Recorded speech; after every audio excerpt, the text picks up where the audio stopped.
Hello, my friends. Welcome back to Tittle Tattle Tarot. It's Georgie. And in today's reading, I would just like to ask the cards about Meghan Markle's book. Apparently, people are saying that she's out of sight at the moment, that she's away and she's penning her book. And I would just like to know from the cards what we can expect from this book. So I'm just shuffling now. This is the Deviant Moon Tarot. And for my disclaimer, I'd just like to say I am asking a set of tarot cards some questions and just relating their answer to you. So this is for fun. It's for entertainment. Ooh, for fun and that's interesting. What do we got there? God, they're all flicking out. None of them look very good. Okay, it's just for fun and for entertainment. And I'm not a journalist. This isn't fact. It is what it is. Take it as you will.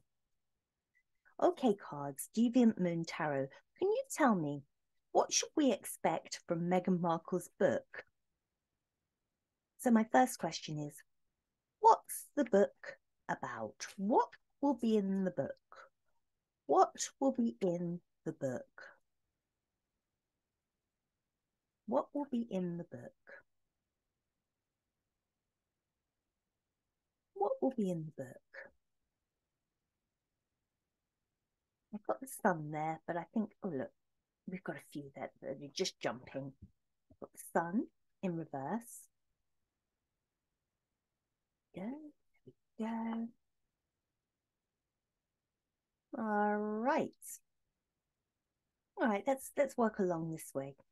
So the sun in reverse. The book is basically going to be, well, it all looked very good from the outside. It all looked very happy. We tried to make it work. I tried so hard to make this work. Tried very, very hard to bring light and sunshine into this relationship, but it was impossible. He was so dark. It was such a dark situation. He was too difficult. He was just impossible to lift out of this darkness. I tried all kinds of choices for him, all kinds of different things that he could do. And I promoted him. I pushed him forward, but none of those choices worked. He had endless possibilities in front of him, but because he was so dark, none of those possibilities, everything in those cups, there are 7 cups here, everything just ran away because he was too dark to make anything work. Because he was always the odd child out. He was always the black sheep. And I thought by loving him and bringing sunshine into his life and giving him all these choices about what he could be in America, about, the life that he could have. And I wanted him so much to have this life. But ultimately, he was damaged and he was just this poor child that had this awful upbringing. And he was so damaged that I would never be able to bring light and sunshine and choices and a different life to him. Too damaged. And whatever we did, he always saw the bad side, always saw the bad side. And I was telling him, Harry, you've got so much, So many people love you. I love you. You've got so much possibilities. But all he would look at is all the bad stuff. He was so depressed. And I had to deal with this depression because I lived with it all the time. I lived with it day and night. And all he wanted to focus on was the bad stuff. Oh dear. Okay, so tell us a bit more about the book. Tell us a bit more about the book. So we know roughly the kind of thing that's going to be in it. What are you hoping to get out of this book? What is she hoping to get out of this book? And I'll just pull from the top if nothing flips. I'll just pull and we'll see what these Deviant Moon Tarot can tell us. What on earth is she hoping to get out of this book? Deviant Moon, tell me. Okay, I'm just going to go from the top here.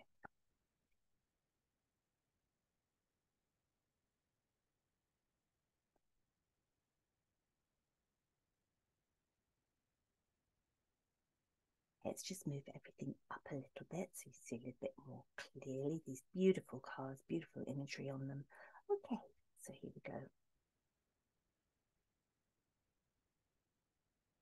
Ace of Wands. I think she wants to bring herself back up to being the passionate, the vocal, the source of all things positive. She wants to bring herself back up. She knows that she's sort of reversed at the moment. And the idea of this book, look at the it's an unusual depiction of the Ace of Wands with this child. And it is like, you know, almost like a kind of Mona Lisa kind of energy about it, like the Virgin Mary in a way, with the child and the flaming torch, you know, the passion, the absolute, the woman who supports everything, who nurtures everything, who has this fire in her for everyone to succeed and for everything to work out. And she knows that at the moment her reputation is this way round. Everyone's thinking very unpassionate about Meghan Markle, very unpassionate about these children, everything around her. So this book, her idea of this book is to bring her back up this way round. And the nostalgia of it. This is very much the nostalgia card. So I think that she's going to look back, and her nostalgia, nothing to do with the royal family, it will be the nostalgia of her and him when they first got together. She wants to remind people of how wonderful it was when they first got together, all that sort of Africa stuff, and you know, the fun and the passion that was in the very beginning. But she wants to get it across to us that that didn't last. That was just a small flash in the pan. And I think that she's going to say that once they got married, that this was gone. This nostalgia was gone, never to come back again, because he was the Knight of Cups in reverse. Knight of Cups this way up is the passionate knight, the one everybody falls in love with. All the women love the Knight of Cups. He's your archetypal knight. Well, when he's up the other way, oh my God, he's mentally unstable. He's just, all his emotions are all over the place. You can't trust him with anything because he's just, it's terrible energy, very unbalanced, emotionally unbalanced. The cups, emotion. You know, we had this tremendous love affair at first. That's the nostalgia of it. And he turned into this. He turned into this unstable, mentally unstable person. Had he always been that? Had he hidden that from me in the nostalgic early days? And she's just had to walk away. All these cups behind her. You know, she's not walking away from spilt cups. You know, she could quite easily, you could quite easily say, well, you know, all the cups are upright, but no, no, no, no. It doesn't matter. It doesn't matter now. I've had it. I've had it. I have to walk away from it to keep my own, to keep myself intact. I have to walk away from this. So it's damage limitations for her. She's got to change her image because it's been that way round, and she needs it to be this way. She needs it, everybody to start thinking, oh my gosh, what a passionate woman, look what she's been through. Because when she first got with him and those nostalgic days, he was so wonderful. He was such a charming prince, and he wooed her. And all of that nostalgia, well, it soon turned into the Knight of Cups, and he became a right bugger, and he was really mentally unstable. And look what this poor woman has had to deal with. So she's had to walk away. Okay, so I'm going to split the deck and just see in the middle, what can we have from the heart of the situation on this book? The Emperor in reverse. There we go. Sorry, you can't see that. Let me move that there. Let's put it there. The Emperor in reverse. And that will come from that side. So the Emperor in reverse, and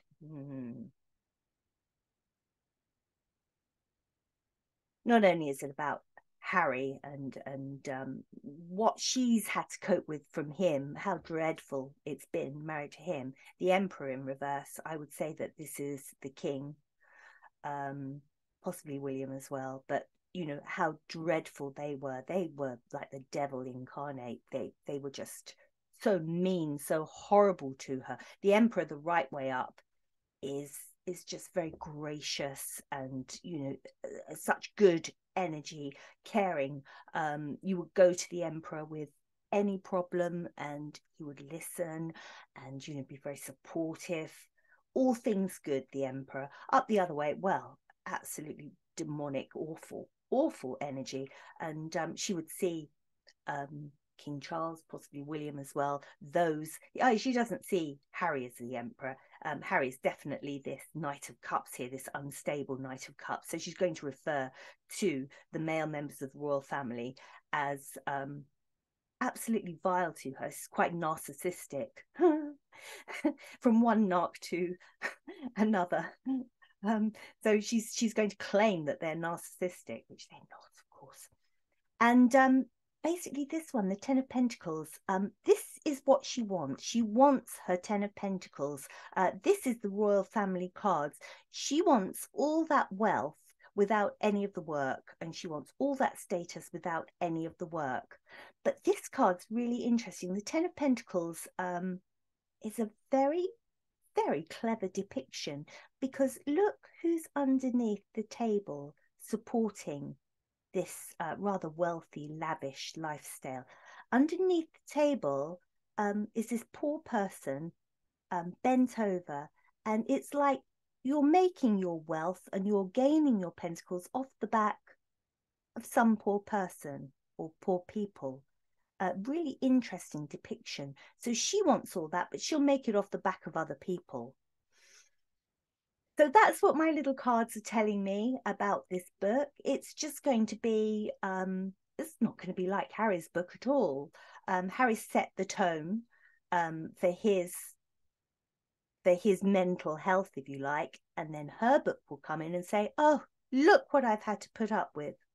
Look what I've had to put up with, in the hope that she wants this, a Ten of Pentacles, and she doesn't care whose back she's got to break and whose back she's got to build this off.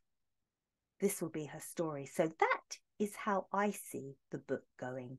This is like my cards telling me the contents of that book, and it will be interesting to see whether they're right or wrong. So thank you very much for tuning into that one, and hopefully I'll see you again next time. Thank you. Bye-bye.